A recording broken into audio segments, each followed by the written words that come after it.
현재 우리가 살아가는 사회를 보면 빈번히 사람을 살해하는 사건이나 여러가지 강력범죄들이 일어나는 것을 볼 수 있습니다.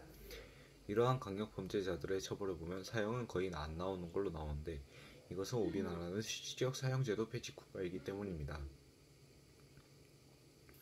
실질적 사형제도 폐지 국가란 10년 동안 사형을 집행하지 않는 국가를 말하는 것입니다.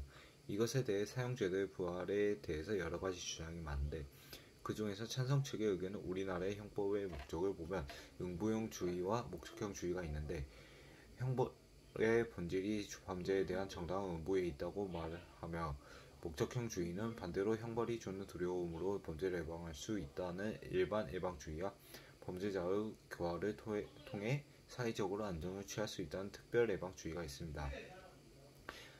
사형은 응부형주의와 목적을 달성할 수 있고 일반인에게 범죄에 대한 경각심을 줄 수 있기에 잔혹한 범죄에 대한 적자 응부라는 것이 찬성 측의 첫 번째 주장입니다. 두 번째, 2015년 국민들의 사형제도에 대한 국민 여론을 보면 50%가 넘는 비율이 사형제도 집행을 찬성한다고 설문한 적이 있습니다. 마지막으로 범죄자한테 공포심을 줄 수 있다는 것입니다. 사형제도가 실시되고 있다면 내가 살인죄를 저질렀을 경우 나도 죽을 수 있으니 범죄 예방 효과가 있을 수 있다는 것이 찬성 측의 주장입니다. 이와 반대로 반대측의 입장은 생명의 존엄성을 무시한다는 것입니다.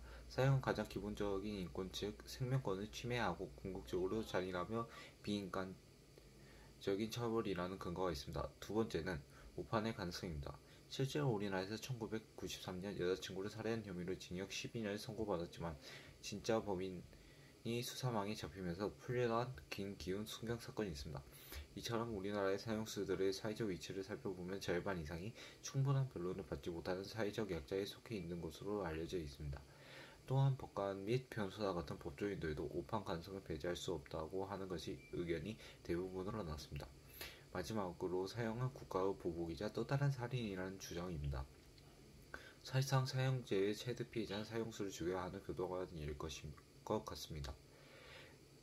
이는 다큐멘터리에서 과거 사형수들을 인터뷰하는 프로그램에서 교도관들은 아직까지도 사형수들을 위해 기도하고 있다고 한 것을 보면 또 다른 살인을 하는 교도관들에게도 힘든 일이라고 생각한다는 것이며, 행정법을 살펴보면 국가가 형을 집행하는 목적이 범죄인을 교화하는 데 있다고 하는데, 하지만 행정법상 목적을 벗어난 국가적 복수에 그치고 범죄자에게 속죄의 기회조차 뺏어버리는 잘못된 형벌이라는 논리입니다. 이처럼 찬반 의견을 들어보며 관점을 어디에 두고 바라보냐에 따라 사형제도 집행에 대한 의견이 갈리는 것 같습니다. 이상 사형제도 폐지에 대한 토론 프레젠테이션이었습니다.